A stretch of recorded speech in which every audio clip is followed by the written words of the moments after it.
Hi. You ever see a magician pull a disappearing act on somebody?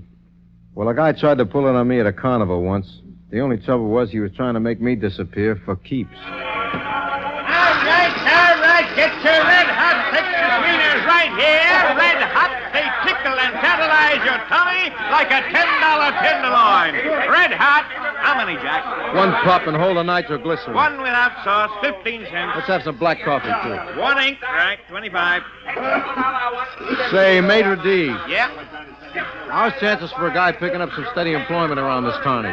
You been with it? I used to work at mid-camp with Benchley Brothers. The original 40 thieves, huh? Well, talk to the boss. He's down in the big tent. Thanks, I will. Mister? Yeah, what is it?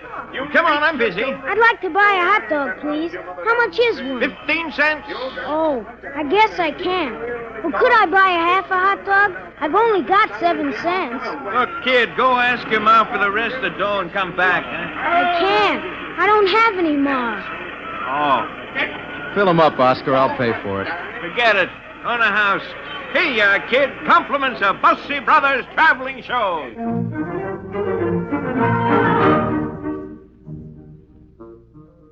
I stand there watching the kid down the wiener like he's had a hard winter of Little America. After he finishes, I stake him to another which disappears faster than whiskey at a wake. He's only a little kid, about 8 or 9, with blue eyes and brownish hair. He's wearing a leather jacket and brand new blue jeans, a couple of sizes too big. I strike up a conversation. Tastes good? Mm-hmm. How long since you ate anything, kid? This morning when I went out. You here alone? Uh-huh. How old are you? 9. 8 3/4. You been on any of the rides? Uh-uh. I only have 7 cents, and it costs a dime. You finished? Uh-huh. Okay, come on. What ride would you like to go on? Gee, you mean it? I said it, didn't I? Come on. Hey, Jack, don't you want the job? It'll keep. Me and the kid here are going to live it up a little. Can we see the fortune teller and everything? Sure, why not? Now? Be my guest, son.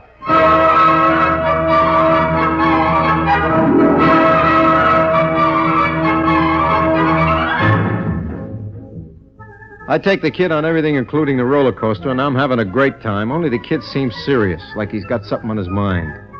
I figure he's got personal problems. Finally, we pass the fortune teller's tent, and his eyes open up like saucers. That's where I want to go, Rocky. The fortune teller? You sure? Uh-huh.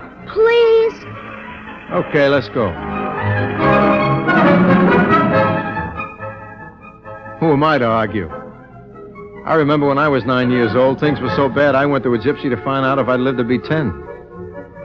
So in we go to Madame Zaza's fortune-telling tent.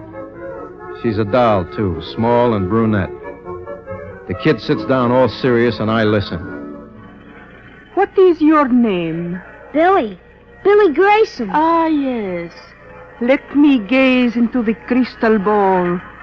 Ah, you are almost 9 years old, no? Uh-huh. And you are looking for someone. Yes, I see it now. You are looking for someone you have not seen for a long time. Someone who loves you very much, no? Uh-huh. Then you must not be afraid, for you will find her soon. No kidding? You must go to the House of Mystery on the Midway. There you will find the person for whom you are searching.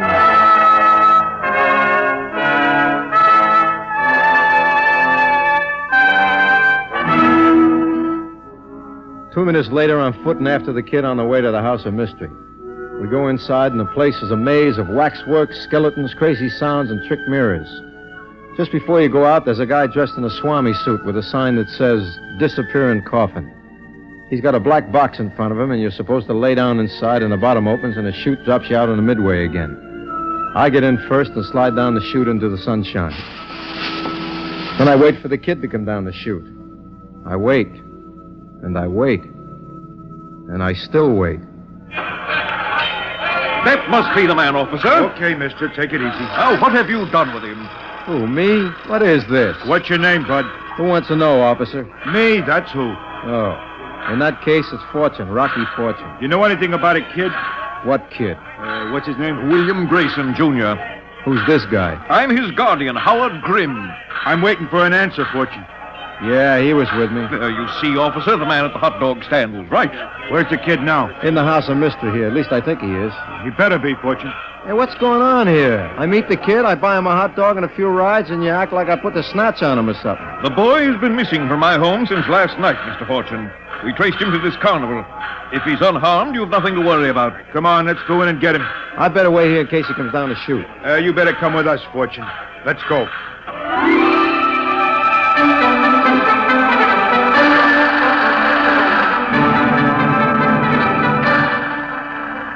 We hustle around to the barker in front of the house of mystery, and the cop tells him we want in. I'm not exactly worried, but what the barker has to say next makes me a little uneasy. This is a feeling which will grow in the next few minutes. All right, it's on the inside. It's all on the inside. Witness the greatest spectacle of the ages, the famous 7 steps to heaven, the Oriental water torture, the chest of celestial bliss. See the living skeleton and experience the disappearing coffin on the inside. Hey, Mac. Just a minute, Chester. On the inside, 25 cents. Now. All right, officer. What's the beef? Everything is clean. We've been inspected by the Legion of Cleanliness, and also the fixer's in with the chief of police. Now go away. You're blocking up the entrance. We're looking for a little boy about 9. Went in with this fella here about a few minutes ago. Sorry, officer. We don't admit children, and this egg face I never saw before in my life. Hold it up, Mac. You sold us a ticket yourself. Buster, you're dreaming. You've been smoking bath salts. Look, I went in with a little boy. You talked to him. Get him off of my back, will you, officer? I got work to do. Officer, he don't remember. The kid is inside. You mind if we look around? Help yourself. Just don't finger the finery. Let's go, Fortune. Mr. Grimm, you wait out here in case he comes out. On the inside, folks, the greatest of medieval torture chambers and criminal reenactments ever assembled under one roof, and you can see it for only a quarter, the fourth part of an hour. We enter the house of mystery, and I can feel the hot breath of a fat cop on the hot nape of my neck. Billy! Billy, it's me! Rocky, where are you, kid? Billy! He must be hiding here somewhere. Uh-huh. Let's ask the guy in the Swami suit. Yeah. Hey, Baghdad! You were addressing me, sire? Yeah, I was addressing thee. Where's the little kid with the light hair? Sire? The kid who came in with me, remember? I got into the coffin and the kid was right behind me, only he never came out. Sire, I know not whereof you speak. You're gonna know whereof I socked thee if this rat race doesn't end pretty soon. Now, where is he?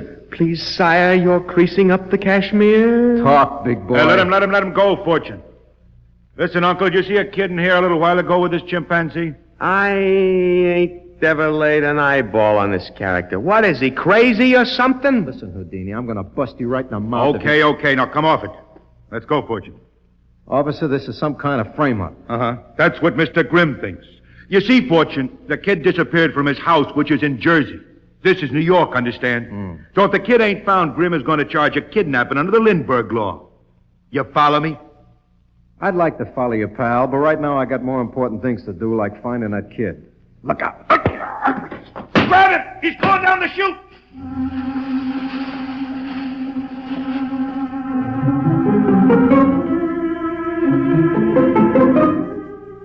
I see I'm getting nowhere with the law, so I take a Brody down the chute. When I hit the bottom, I stand there for a minute like a horse on a concrete pasture trying to make up his mind. The nearest place is the mid-camp where the gypsy lady does her palm reading, so I duck in. Welcome back, sir. What will it be? Here's a buck. Give me the works. Palm reading, crystal ball. You can even feel the bumps in my head. This is a big order. You look like you can handle it, Madame Zaza. I will try. What is it you wish to know? What did you do with the kid? I beg your pardon? Come on, baby. Cut the phony accent and level with me. Where's the kid? How should I know? That crystal ball routine about the house of mystery, that don't wash, Zazie, so let's have a little plain and fancy prognostication before the gendarmes arrive. Gendarmes? The cops are after me. They think I snatched the kid. Huh? So predict. Okay, Mr... Fortune, Rocky Fortune. Okay, Mr. Fortune. I predict that if you move 1 inch, I'll put a bullet through your chest. Don't try anything. You're the first gypsy I ever saw with a .45 caliber crystal ball. Shut up. Hey, Marvel. Yeah? Come out front. Who's this? His name is Fortune. Meet Marvel, the world's biggest giant. I eat guys like him for breakfast. He working for Grim? I don't know. He gave me a song and dance about the law being after him. Yeah? Maybe we should give him back. Are you crazy? If they think he's got the kid, let them think so. Yeah, I guess you're right. Look, can you keep him under wraps until the show moves out? I guess so. They'll be looking for him. Leave it to me. I got just the spot for him. I got a spot for you, too, Buster. Well, what'll you do with him? Leave him to me. Okay, Fortune. Let's go. A pleasure. Before we leave, would you like to try this crystal ball for size? This guy don't even budge. So I'm getting ready to haul off with the table when Zaza lowers the boom on the back of my skull and it's off to the Never Never Land. Hurry, hurry, hurry. Step right up, folks, and witness the wild man from Borneo. See the savage human beast who tears his meat with bare hands. See the monster in his cage. This creature is so wild that his mouth must be muzzled and his hands tied to keep him from ripping the audience to shreds. He's on the inside, so step right up.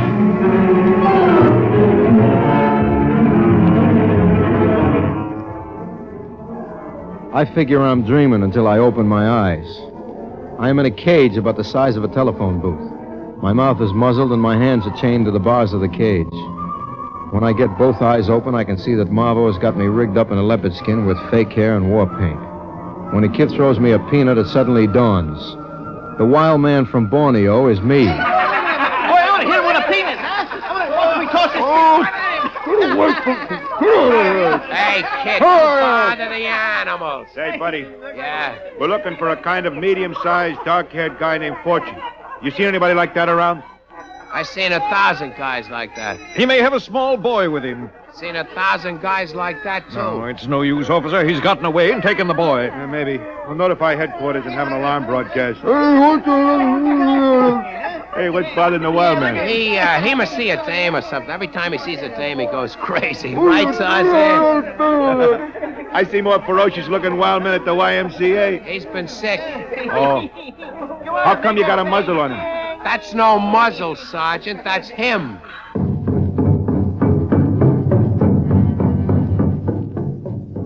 I spend the rest of the day ducking peanuts, trying to work the muzzle loose, but it's no use. Along about supper time, I manage to slip my hands out of the cuffs, along with almost half my skin. When the barker comes in to feed me my kennel ration, I am ready. All right, ladies and gentlemen, you will now witness the wild man from Borneo eating raw meat with his bare hands. Stand back now, he's dangerous. Okay, Jack, I'm taking a muzzle off, but one peep and I'll brain you. You got that? There. Thanks a No lot. talking. Here's something to eat. Give him a good show. I'll give him a real good show, Doc. Right now. Oh. Hey, grab him! Get out of my way, lady, or I'll bite you. There he goes!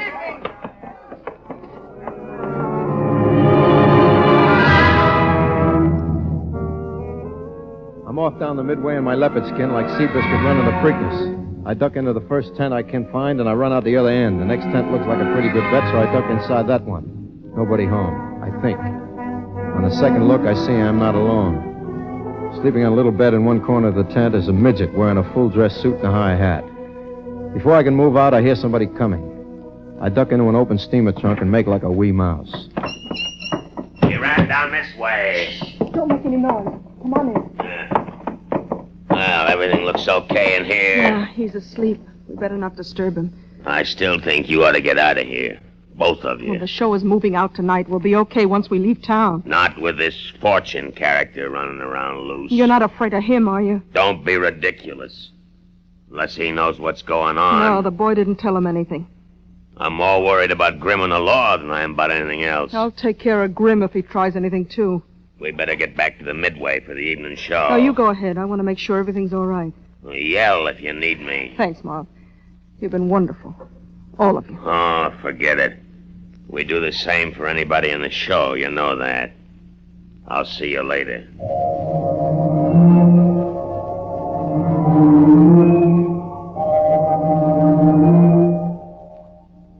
I lift the cover of the trunk and peep out. Zaza, the gypsy lady from Brooklyn, goes over to the bed where the midget's sleeping. I see her pull the cover up over him, and then she leans over and kisses him on the forehead. As she straightens up, I suddenly get wise to what's going on. Hold it, baby. Who's that? It's me, honey, Rocky. Don't move and don't yell or I'll give you a reason. What do you want? First of all, I want to know what's going on here. It's none of your business. Lady, I got a lump in my skull. The cops are after me. I've been pelted by peanuts, locked in a cage and fed raw horse meat. Now, don't tell me it's none of my business. You start talking right now, I'm going to yell for the law. You wouldn't dare. No? Oh, please. Oh, don't. I'll tell you. That's a good girl. You can start by telling me why you got that kid dressed up in a midget suit. Oh, we thought it would be a good way to hide him.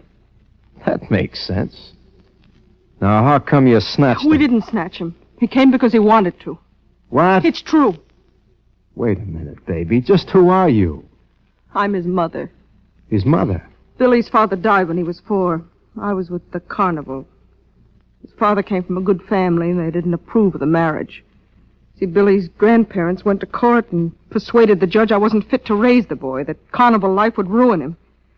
So Mr. Grimm was appointed his guardian, and I was denied the right to see him.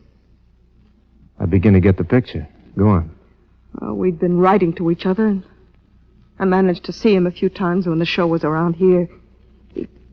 He wasn't very happy with his grandparents. So you decided to take him away? Well, when I found we were playing New York, I telephoned Billy and arranged for him to run away and meet me at the carnival. And the carny folks are all in on it, huh? Yeah. You know, baby, if you'd bothered to tell me this sooner, we could have saved a lot of trouble. At first, I thought you were working for Grimm. Don't insult me. You know, I'm really sorry about what happened. The big question is, what are you going to do now? Grimm and the cops are still looking for the kid, also for me. I'll take full responsibility for what happened. That means surrendering Billy to the law. Yeah, I know. With a good lawyer, you might even be able to get custody. I've got to get him, Mr. Fortune. He needs somebody to love him and take care of him. Carny life may not be the best thing in the world, but at least we'll be together. You want me to get the cops? I You won't get away with it anyway, honey. No, I suppose it was crazy. All right. Get the police. Before I go, Yeah. you think maybe I could get a pair of pants? This leopard skin's a little drafty.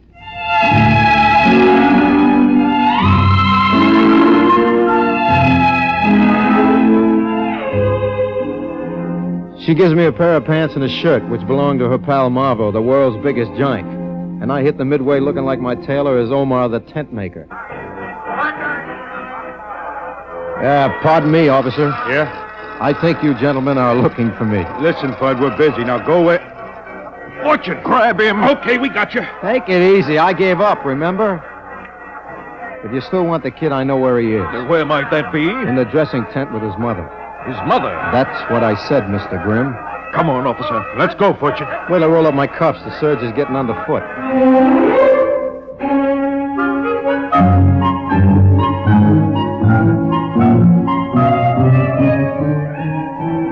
We backtrack to Zaza Grayson's tent, but before we get inside, the dame comes running out to meet us. Rocky, he's gone. Huh? Billy, he's gone. He must have overheard us and run away. Hold it a second. Let me get this straight. The kid is loose again? Right after Rocky left the tent, I went over to tuck him in, and he's gone. Oh, this is getting ridiculous. We've got to find him. Come on. Oh, no, whoa, boy. Whoa, back up about 40 feet. But the kid I've has had just about enough, Fortune. You and Madame Zaza here coming down to headquarters for a couple of 100 hours of questioning. Sergeant, we've been through this before, but I'm afraid we're going to have to do a retake.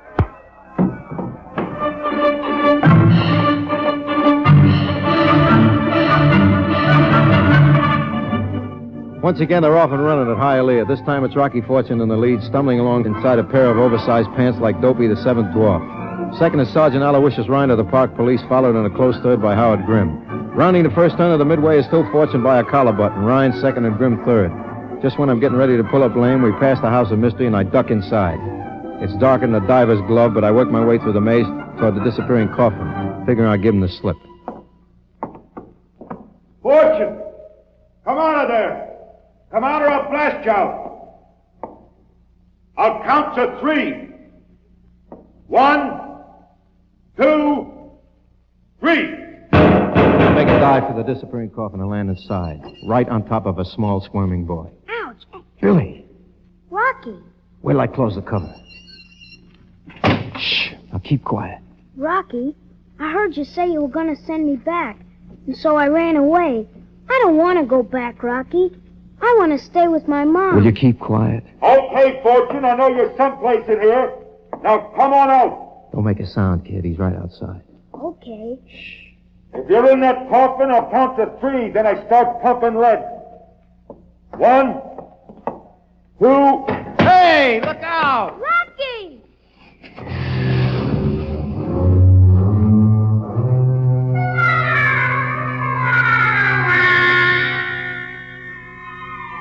The graceful sergeant had managed to step right on the lever that opened the trap, and down we go. 2 seconds later, the kid and me are dumped right in the Midway, followed by Sergeant Ryan, who lands right on top of me with his 200 pounds of solid blubber. And I am down for the count. Okay, on your feet. You too, kid. Don't try to run away. There they are. Billy, are you all right? Oh, Billy. He's okay. Are you, Rocky? Fine. Except I feel like I've been stepped on by a dinosaur. Mom, they're going to take me away. I don't want to go away. Oh, no, darling, they aren't going to take you away. They're not? No, Mr. Grimm says that I can come and live with you at Grandma and Grandpa's. Honest? If you folks had just given me a chance to explain. I've been trying to contact Mrs. Grayson to tell her that the boy's grandparents realize he isn't happy without his mother. Of course They want her to come and live with them. Is this on the level? It's on the level, Rocky. As soon as the boy ran away, the grandparents realized how much he misses her. You mean this belt on the noggin and all this chasing around and running us off for nothing? Well, not exactly for nothing, Rocky. You can get a job out of it if you want to. A job? Uh-huh. The giant Marvo is one of the owners. He says he'll put you on starting tonight if you like. You'll excuse the expression, put me on as what? Well, Marvo says you gave such a great performance, he'd like to hire you as a wild man from Borneo.